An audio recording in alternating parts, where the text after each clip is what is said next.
بسم اللہ الرحمن الرحیم۔ رہبر عمر، آقا عمر، مرشد عمر، مولا عمر، برتر عمر، بالا عمر، اعلیٰ عمر، اولا عمر، ذات نبی پاک پر سوجان سے شیدا عمر، ایمان میں، ایقان میں، احسان میں یکتا عمر، ماں بعد ختم المرسلی کوئی نبی اتنا نہیں، یہ سلسلہ چلتا اگر ایک نبی ہوتا عمر، آقا میرے صدیق بھی، آقا میرے عثمان بھی، طرف مولا علی اس طرف مولا عمر۔ میرے دوستو، آج میری تقریر کا موضوع بڑا اہم، اکرم، اعظم، اشرف، افضل، اعلیٰ و بالا، جو داماد پیغمبر، دعائے نبی کا ثمرہ، انتخاب پروردگار، سسر سید الابرار، داماد حیدر قرار، نو انس کے انتہائی غمخوار، اللہ کی سرزمین پر الہی نظام قائم کرنے والے خوش قسمت باوقار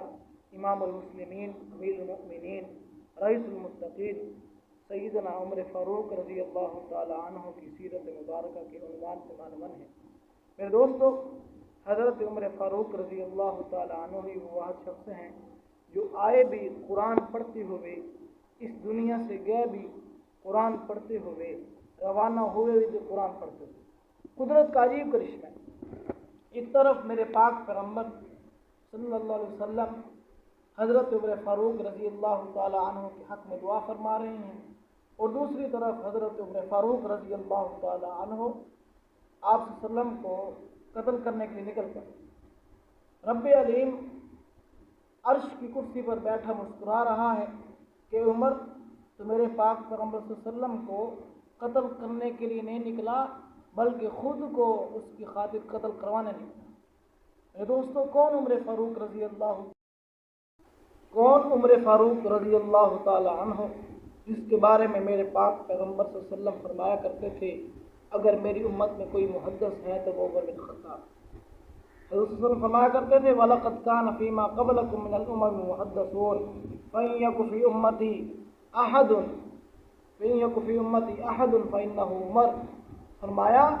اللہ نے ہر نبی کو ایک ایسا ساتھی عطا کیا تھا جو رب کی بولی بولا کرتا، اگر میری امت میں کوئی محدث ہے تو وہ عمر بن خطاب۔ حضرت صلی اللہ علیہ وسلم فرماتے تھے کہ عمر جس راستے سے چلتا ہے شیطان وہ راستہ چھوڑ دیتا ہے، فرشتے عمر کے استقبال کرتے ہیں۔ یہ عمر فاروق رضی اللہ تعالی عنہ ہے۔ میرے دوستو،